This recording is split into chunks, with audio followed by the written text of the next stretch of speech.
Olá, sejam bem-vindos ao ADMcast, o videocast que conecta você com o mercado imobiliário baiano. E no programa de hoje a gente conversa com o deputado estadual Eduardo Salles. Vamos trazer aqui alguns assuntos importantes sobre infraestrutura e desenvolvimento econômico do nosso estado. O ADMcast está começando, fique com a gente.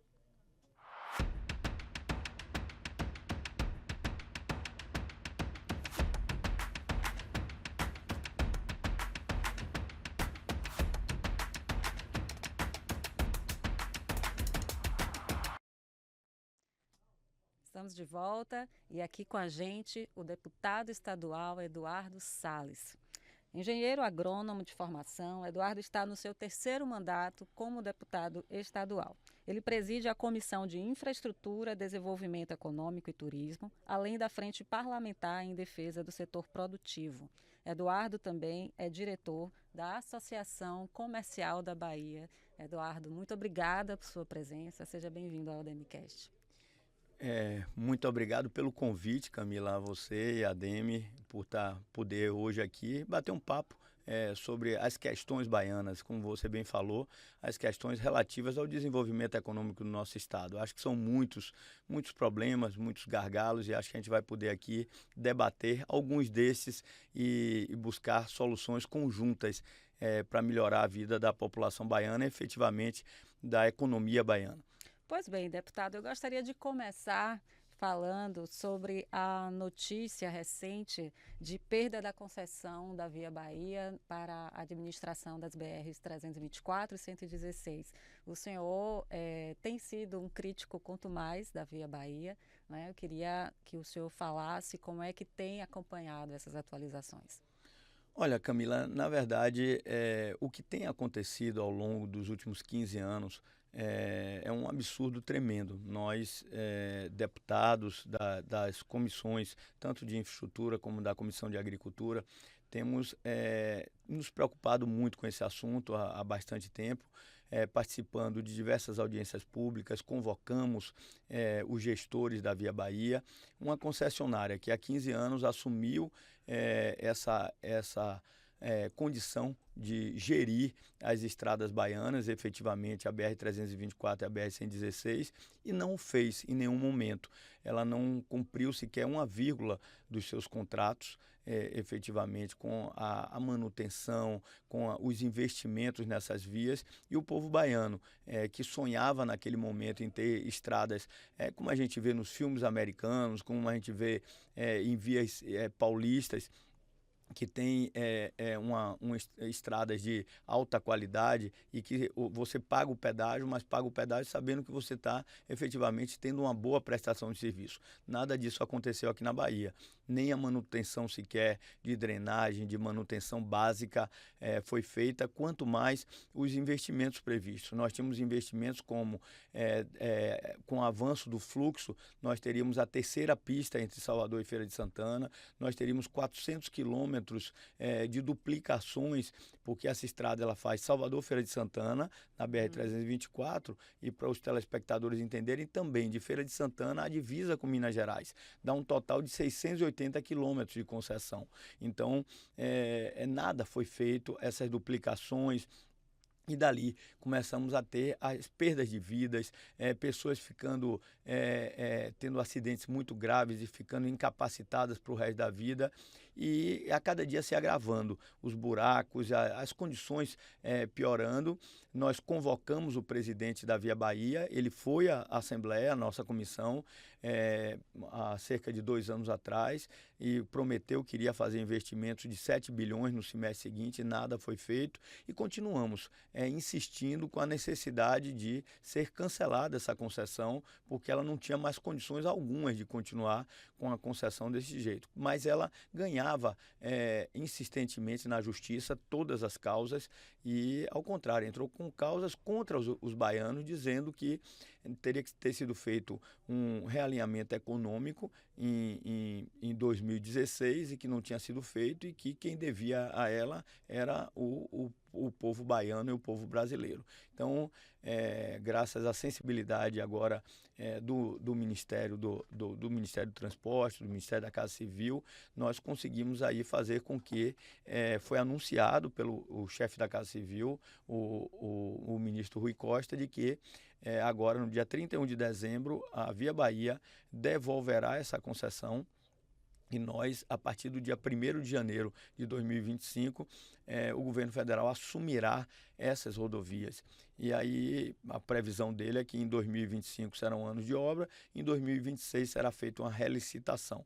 O nosso objetivo é que nossa luta continua, nós deputados, e eu como presidente da comissão digo aqui, nossa luta continua, primeiro, para que tenhamos agora recursos alocados pelo governo federal para que possamos realmente fazer as obras emergenciais e obras que têm causado gargalos dentro das rodovias e causado acidentes com mortes, com vítimas.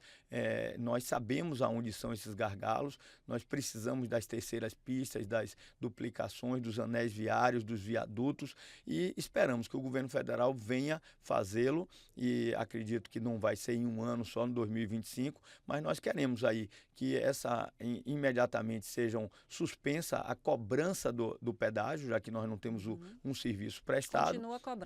Continua cobrando. Então, nós queremos, dia 31, imediatamente suspensa a concessão, que seja suspenso também o pagamento de pedágio e, ao mesmo tempo, que nós possamos ter essas obras emergenciais efetivadas e, lá na frente, daqui a o tempo que for necessário para essas obras estarem prontas, aí sim ser feita uma nova licitação para que os preços também dos pedágios não fiquem altos, já que essas obras teriam que ter sido feitas já há 15 anos. Então, cabe agora ao governo federal fazer essas obras e depois, na hora da licitação, ter uma licitação que efetivamente o povo que pagou ao longo desses 15 anos não tenha um preço elevado de pedágio para pagar por uma obra que já deveria ter sido feita pela concessão se ela fosse bem fiscalizada e se ela fosse retirada há 5 ou 10 anos atrás.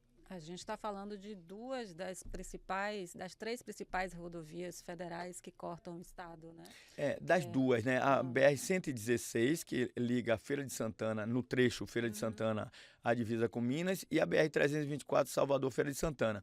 Elas são, além do única entrada e saída de Salvador, elas também são um corredor logístico muito importante para o desenvolvimento, a economia da Bahia, já que os portos de Salvador, o Porto de Aratu, o Porto de Candeias, todos eles têm acesso através da BR-324. Então, ela não só causa um dano muito grande aos veículos de trânsito normal, os veículos leves, mas também aos veículos pesados que vêm transportando as cargas nossas, tanto de grãos do oeste da Bahia, de fertilizantes, de minérios, enfim. Todas as nossas cargas têm que passar pela BR-324. Então, esse caos tem sido instalado há muito tempo e agora esperamos que, depois de uma luta muito importante, queria parabenizar todos os deputados da Assembleia Legislativa da Bahia, deputados federais também que entraram nessa luta, os governos. Acho que foi uma luta de todos, uma luta que, graças a Deus, nós temos uma vitória, que é a vitória do povo baiano, que é a saída dessa empresa irresponsável, uma empresa que eu diria muitas vezes criminosa. E esperamos agora que, quando for feito o novo leilão, nós tenhamos uma empresa que seja uma empresa séria, uma empresa competente, que venha a somar e venha efetivamente a fazer com que os baianos tenham as estradas tão sonhadas há 15 anos atrás, quando foi feita a concessão para a Via Bahia. O senhor falou aí de algumas perdas que são imensuráveis, que são as perdas humanas, né? Mas é possível mensurar, deputado, as perdas econômicas que todos esses problemas que o senhor elencou, eles trouxeram ao longo desses anos? Com certeza, nós, sem dúvida, nós temos uma competitividade muito grande no segmento agropecuário, se fala muito, nós somos muito competitivos da porteira para dentro e não somos competitivos da porteira para fora. Por quê? Porque nós somos, Camila, os maiores produtores de soja, de algodão, de milho, com produtividades as maiores do mundo. Mas, infelizmente, nós produzimos bastante, mas na hora da gente ter a logística efetiva para para escoar essa produção, nós temos um gargalo muito grande, um custo muito elevado. Então, esse custo da BR-324, da BR-116, é um custo da logística rodoviária, que é um outro problema que eu acho que nós temos que mudar um pouco e temos tentado mudar um outro assunto também de uma outra concessão, Camila, que é a questão das ferrovias. O mundo inteiro, ele se desenvolveu na logística com o transporte ferroviário, ou um transporte que eles chamam de multimodal. E a gente pouco ouve falar aqui. E a gente pouco ouve falar. E nós temos uma outra concessão, que é uma concessão de uma empresa da Vale, que é a VLI, que ela tem uma concessão também desde os anos 90, a única ferrovia que nós temos no estado, que é a Ferrovia Centro-Atlântica. Ela vem de Corinto, em Minas Gerais, até o Campo Formoso, mas aí ela tem alguns ramais que vão para a região de Juazeiro e para Sergipe.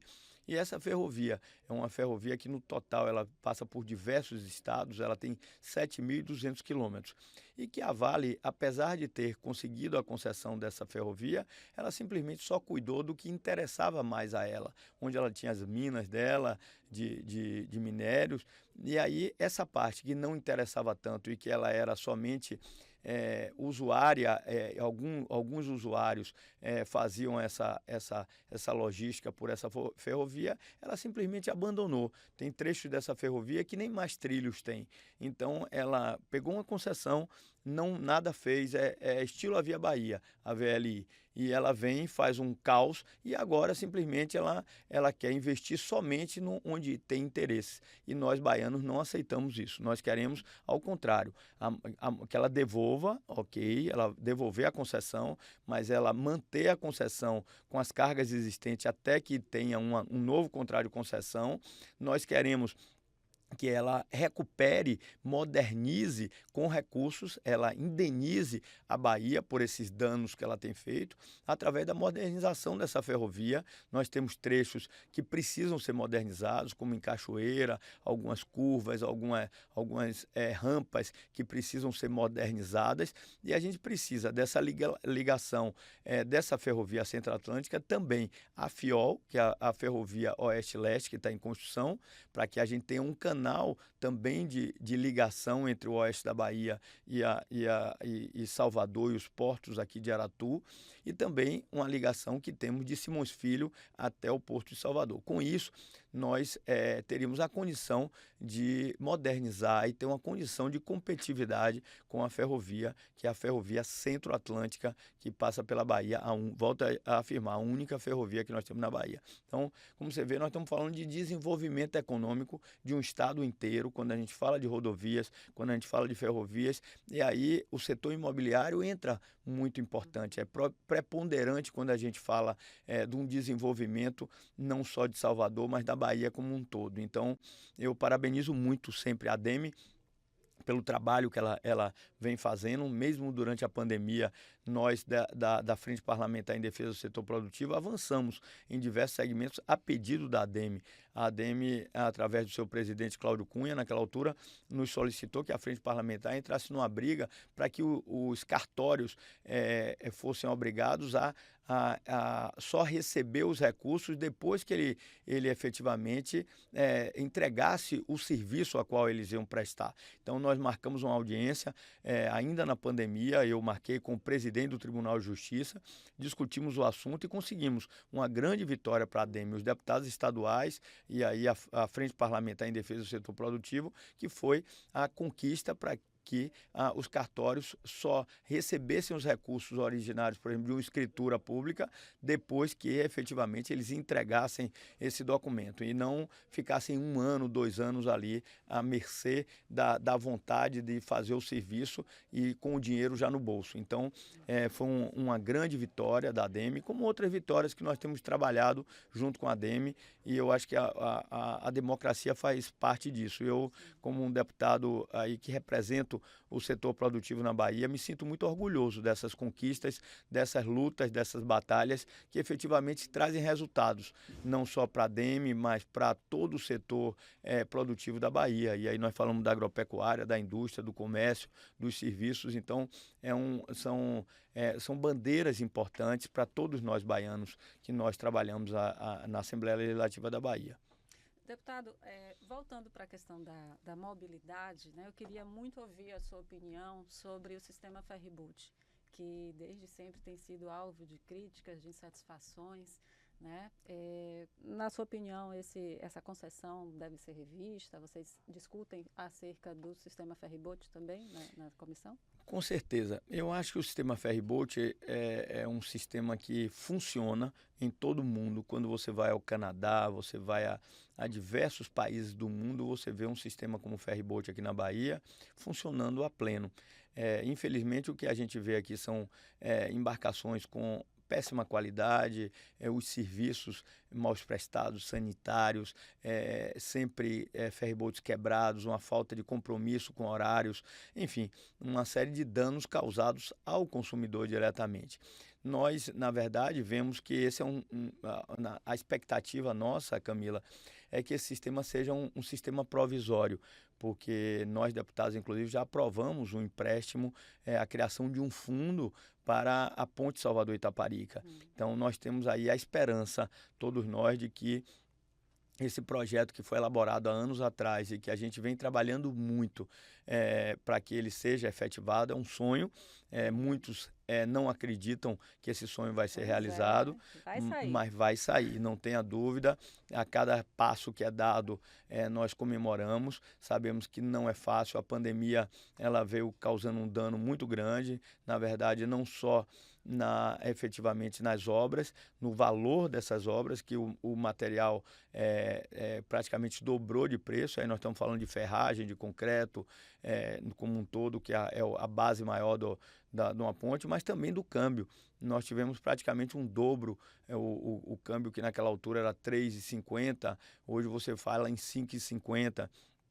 Então tivemos praticamente um dobro, o valor cambial dobrado. Tanto que quando nós fazemos o cálculo da ponte hoje, o cálculo em dólar é praticamente semelhante, 10% a mais, mas em termos de volume de recursos, ela é o dobro do volume. Então, não é uma obra fácil, mas a expectativa nossa é que o ferryboat seja algo passageiro, que a gente consiga se livrar desse karma também, que é o ferryboat. Então, logo a gente tenha essa ponte efetivada. Acho que essa ponte ela vai fazer um grande corredor, não só logístico, mas também imobiliário. Aí quando a gente fala da ADEME, a gente fala que nós temos lá do lado de lá uma possibilidade muito grande na ilha de Itaparica. Nós temos um desenvolvimento imobiliário muito, muito forte, e com uma das vistas mais belas do planeta, que é a Baía de Todos os Santos, no nascente, porque quando a gente vê o Corredor da Vitória aqui, nós temos um poente, né? Então nós vamos ter, sem dúvida, um desenvolvimento econômico, e aí estamos falando em logística e tudo mais. Então, eu acho que a gente tem que tolerar o ferryboat, brigar, espernear, fazermos ele melhorar os serviços constantemente, no grito, sempre nos reclames nossos, mas com esperança que ali na frente nós vamos nos ver livres definitivamente deles e vamos ter um transporte rodoviário, aí um transporte rodoviário que vai mudar o cenário. Vamos deixar de ter somente a BR-324 como escoamento da saída de Salvador, para termos aí também um outro caminho, que é a Ponte Salvador-Itaparica. É possível prever um prazo para essa ponte? Quais são os próximos passos? Olha, Camila, na verdade, o processo no momento é aquele processo de sondagem, né? Já estão em sondagens de águas profundas, e foi aprovado agora, inclusive, um empréstimo. O Senado Federal aprovou um empréstimo. Nós vamos ter a vinda, provavelmente, do presidente chinês ao Brasil, e a perspectiva é que ele também venha à Bahia, porque esse projeto da ponte é um projeto que interessa na relação bilateral também, é um projeto emblemático para a Bahia e China nessa relação. E eu acredito que nós vamos ter aí, a perspectiva desde quando iniciada, que sejam 5 anos até a conclusão. Na verdade, o processo não é um processo tão demorado, já que como a turma diz, é uma fábrica de Lego. Na verdade, você teria canteiros de obra em Maragogipe, em Salvador e na ilha, e você faria a fábrica dos Legos mesmo, dos concretos, e você encaixaria essas peças aí. Então, não é uma coisa que a gente pense que é interminável esse prazo, sabe? Entendi. A Comissão de Infraestrutura vem acompanhando a execução do contrato de concessão da Coelba, né, cujo vencimento é em 2027. Como é que estão essas tratativas, deputado? Olha, Camila, a Coelba é simplesmente uma daquelas concessões, mais uma daquelas concessões que é uma concessão mais antiga, uma das primeiras concessões feitas no Brasil, efetivamente, na época das concessões às empresas de eletricidade. Ela tem 27 anos de concessão, quer dizer, o prazo é de 30 anos. E também a Coelba, ao longo desses anos, ela não investiu, ela não se preocupou com o consumidor e ela foi simplesmente só pegando os recursos e sem aplicar os recursos que ali eram necessários. Então, nós entramos também com uma força muito grande para que os consumidores fossem respeitados. Entramos numa briga muito grande, nós da Comissão de Infraestrutura, com a Coelba. Tivemos uma audiência com o primeiro presidente da Coelba, não foi satisfatória. O presidente, inclusive, depois de alguns meses, ele saiu da gestão da Coelba Neoenergia.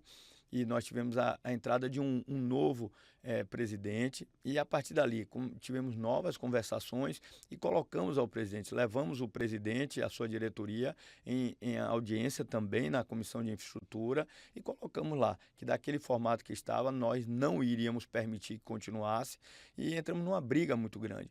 E o presidente, esse novo presidente, teve uma boa sensibilidade, poderíamos dizer assim, de entender e dizer, olha, vocês têm razão. Ao invés dele negar como o outro presidente, ele disse, olha, eu entrei agora há pouco na empresa, tenho poucos meses, mas sei que vocês têm razão, nós precisamos mudar a postura da Coelba Neoenergia. E eu me comprometo com vocês a ir no Conselho de Administração da empresa e efetivamente conversar com os conselheiros, explicar o que vocês estão pautando aqui e nós vamos trazer uma resposta para vocês. E realmente ele foi e cerca de 60 dias depois voltou nos afirmando que tinha feito a reunião do Conselho e o Conselho da Coelba Neoenergia aceitou fazer os investimentos importantes, imediatos, ainda nesses anos de concessão, para ela tentar mudar a imagem dela, né, Camila? Na verdade, a imagem da Coelba Neoenergia era a pior de todas. Então, um caos total em todas as regiões. Quem não teve um aparelho em sua casa queimado pela Coelba? Eu acho que todos nós. Quantas faltas de energia por tempos, às vezes de noite inteiras, de dias inteiros, a cada ventania, a cada chuva, a preocupação era que ia faltar energia. Então, o presidente e sua diretoria vieram e nos propuseram que iriam fazer os investimentos e nós solicitamos a eles que nós não queríamos mais uma coisa de boca, nós queríamos uma apresentação deles dizendo aonde seriam esses investimentos e qual o cronograma. Então, o cronograma físico-financeiro desses investimentos e também não adiantava só fazer o cronograma, também que tivéssemos a execução, a prestação de contas disso a cada 6 meses. E assim foi feito. Ele foi à Comissão de Infraestrutura, apresentou esse cronograma dizendo aonde iam fazer as subestações, onde iam fazer as redes, para melhorar esses sistemas.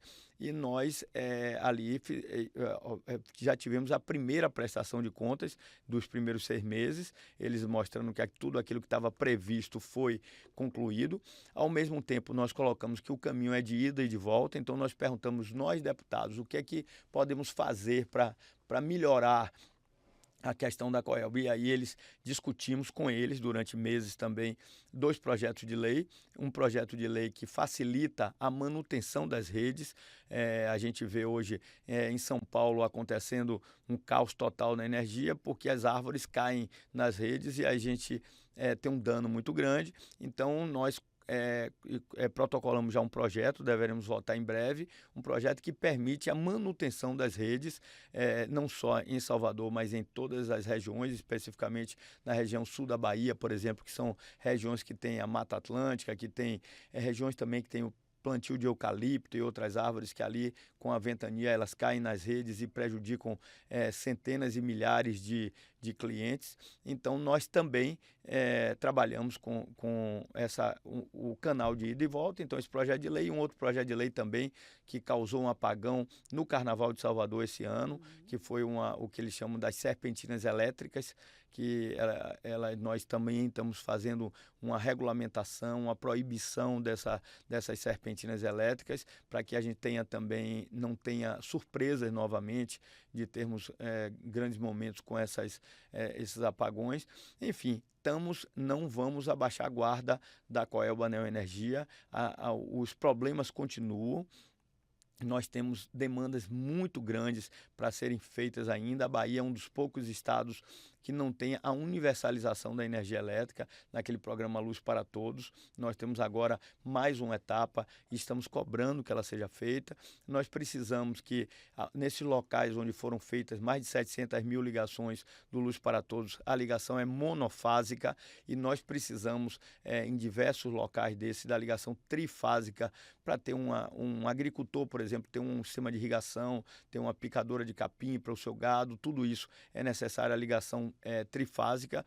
Enfim, nós temos hoje ainda problemas muito graves nas épocas de verão, nas épocas de alta estação, com o sofrimento muito grande de turistas e baianos em regiões como o Litoral Norte, como o extremo sul da Bahia, Chapada Diamantina, região do sul da Bahia, de Ilhéus. Enfim, é um caos, se transforma em um caos quem vem passar umas férias na Bahia, porque não tem energia, consequentemente não tem água, porque a bomba não funciona, consequentemente não tem internet e não pode nenhum comerciante vender os seus produtos porque não tem a tal da maquininha para proceder à internet. Então, são vários assuntos, são várias pendências, mas é importante que o telespectador possa entender que nós, deputados, estamos atentos. Nós, deputados, que somos os legítimos representantes da população, nós não vamos abaixar a guarda, nós não temos nenhum compromisso com nenhuma dessas concessionárias, por isso nos cabe a liberdade, a tranquilidade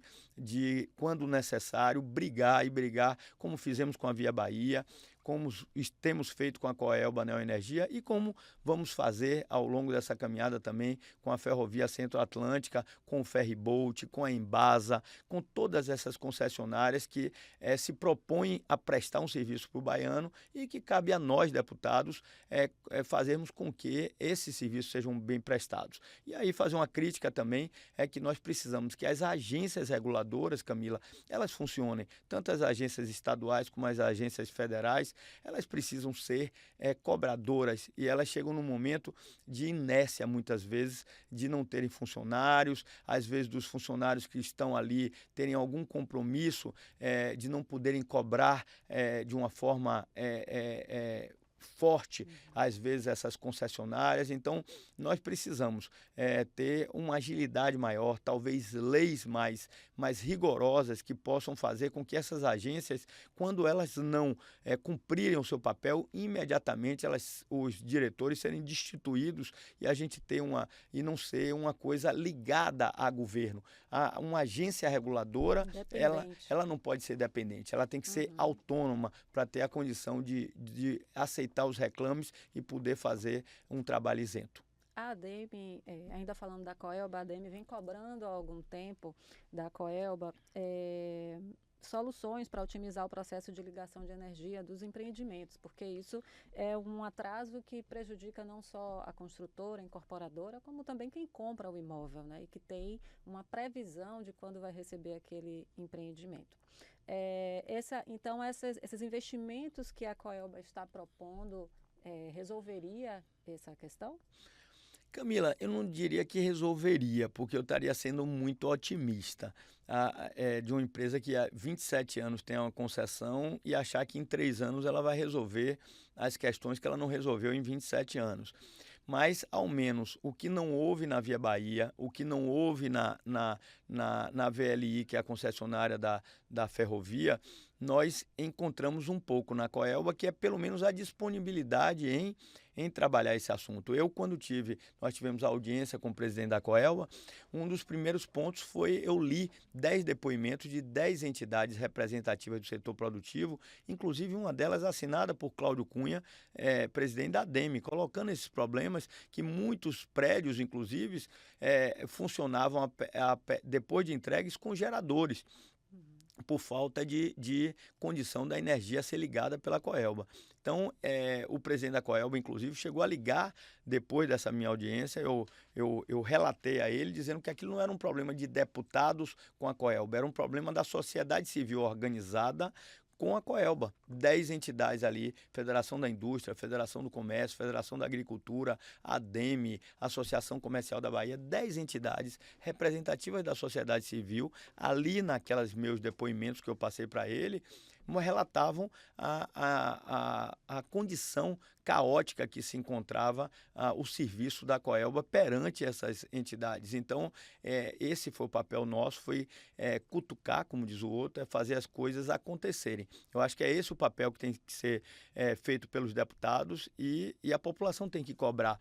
E a população elegeu os deputados para isso. Então, essa isenção e essa possibilidade de discussão de assuntos polêmicos tem que ser pautada por deputados e é isso que eu orgulho estar presidente da Comissão de Infraestrutura da Assembleia Legislativa, nesse momento que a gente consegue vitórias como a saída da Via Bahia, a gente consegue vitórias como uma perspectiva de investimento de 13 bilhões de reais da Coelba após nós irmos ao confronto, irmos à luta, e com certeza teremos um confronto muito grande também com a Vale em relação à ferrovia Centro-Atlântica, e também tenho certeza que nós vamos incomodar bastante até termos uma solução que seja a melhor solução para os baianos e para o desenvolvimento econômico e a infraestrutura e logística do estado da Bahia. Deputado, o senhor preside a Frente Parlamentar em Defesa do Setor Produtivo, também é engenheiro agrônomo e foi secretário de Agricultura. Como é que o senhor vê essas questões climáticas pelas quais o Brasil tem passado e qual o caminho para o setor agrícola caminhar de mãos dadas com a sustentabilidade e a produtividade? O mundo, né, Camila? Na verdade, quando nós falamos hoje nessas mudanças climáticas, eu acho que tem acontecido catástrofes no mundo inteiro. Quando a gente fala de queimadas como esse ano nós tivemos aqui no Brasil, mas não foi só no Brasil, foi em Portugal, foi na Ásia, foi na África. Nós tivemos queimadas assim históricas, nós tivemos aí enchentes históricas, nós temos aí passado por vendavais, ciclones, enfim, terremotos, coisas que têm avançado muito. E isso aí, na verdade, é uma resposta da Terra ao ser humano, né? Mostrando que alguma coisa está desequilibrada e que precisa ser reequilibrada. Então, eu sou um grande pregador do desenvolvimento, mas eu prego um desenvolvimento sustentável.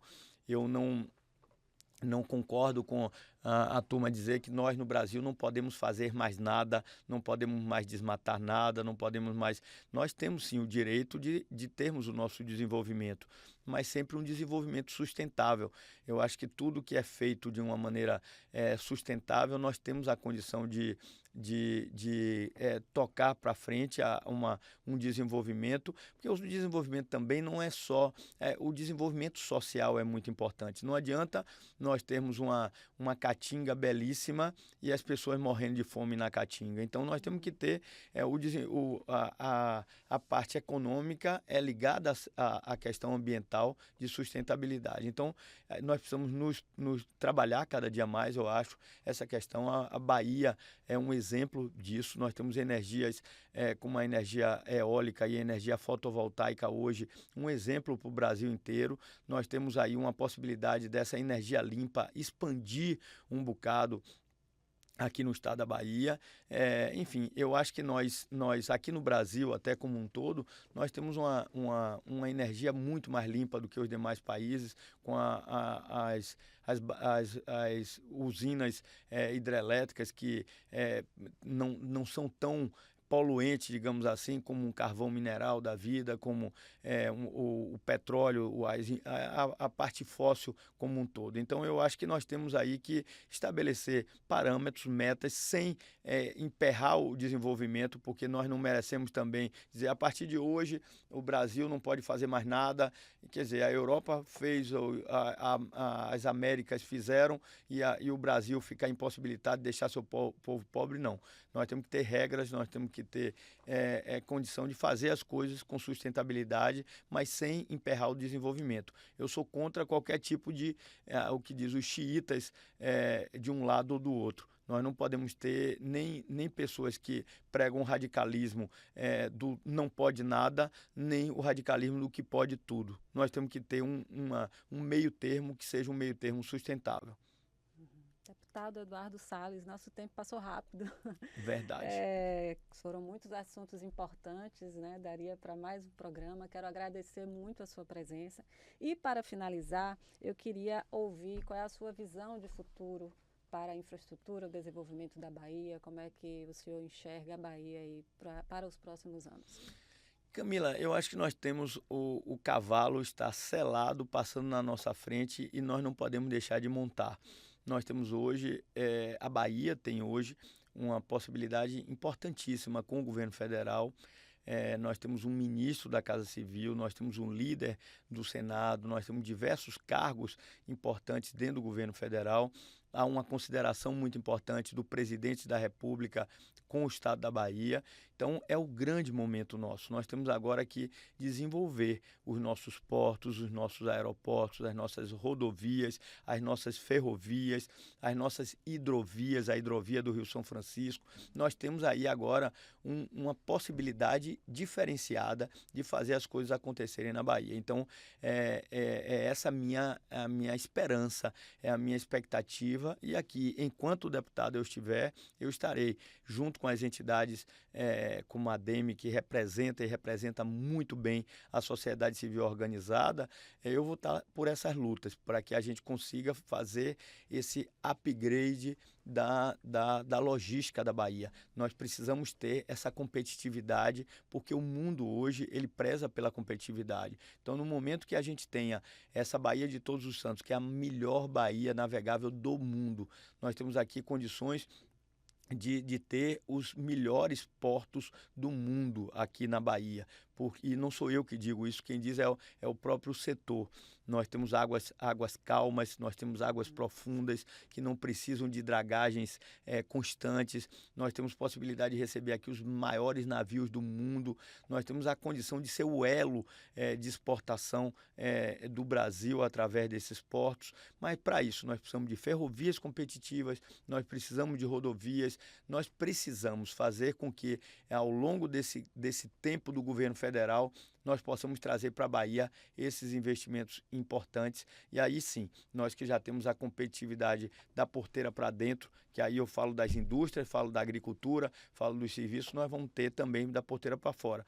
Nós somos, Camila, o terceiro maior estado em mineração do país, só perdemos para o Pará e para Minas Gerais. Nós somos um dos maiores estados em agro, e aí aqui eu como agrônomo te digo, nós produzimos tudo, nós produzimos cacau, café, soja, algodão, milho, temos o maior rebanho caprino, o maior rebanho ovino, um dos maiores rebanhos bovinos. Nós temos a condição diferenciada com diversos microclimas que permitem a gente produzir tudo com altas produtividades, e aí a gente tem condição, como nós temos a matéria-prima, de trazer a agroindustrialização. Então, nós podíamos ter aqui na Bahia indústrias têxtil para que cada tecido desse a gente não precisasse importar da China, de Taiwan, o que seja. Nós temos o melhor algodão do mundo produzido aqui na Bahia. Nós somos o segundo maior produtor de algodão e temos as melhores fibras de algodão do mundo. Então, nós temos que fazer as indústrias têxteis virem para cá. A indústria de soja, de milho. A gente tem uma condição hoje de produção de açúcar, de etanol. Enfim, é uma grandiosidade enorme. A fruticultura é grandiosa no nosso estado. Enfim, nós temos a condição de trabalharmos, e aí nem falo para a última ponta, que é o turismo. nós temos 1.200 quilômetros de costa, nós temos uma das costas mais belíssimas do país, nós temos uma condição de praias diferenciadas, nós temos uma Chapada Diamantina diferenciada, cânion do Rio São Francisco, nós temos tantas e tantas coisas para explorar no turismo. Então, falamos de turismo, falamos de mineração, falamos de agricultura, falamos de indústria, enfim, a Bahia ela é um estado do tamanho da França, com a mesma 56 milhões de hectares, pensa 56 milhões de campos de futebol, é isso que é a Bahia, é grandiosa, rica e que a gente tem sim a condição, e aí eu volto, a energia eólica, maior energia fotovoltaica, então nós temos um buquê de coisas que faz a gente ser, com certeza, no futuro, ser a locomotiva do trem do Brasil. São Paulo hoje é a locomotiva, nós temos condição da Bahia um dia ser a locomotiva desse nosso país tão grandioso que é o Brasil, mas a Bahia é mais grandiosa do que todos. Que assim seja, sucesso. Esse foi o ADMcast, o videocast que te conecta com o mercado imobiliário baiano. A ADMcast é uma realização da ADM Bahia com a Band Bahia. E se você quiser saber mais informações sobre o setor, você também pode acessar as redes sociais da ADM ou acessar o site adm-ba.com.br. Obrigada e até a próxima.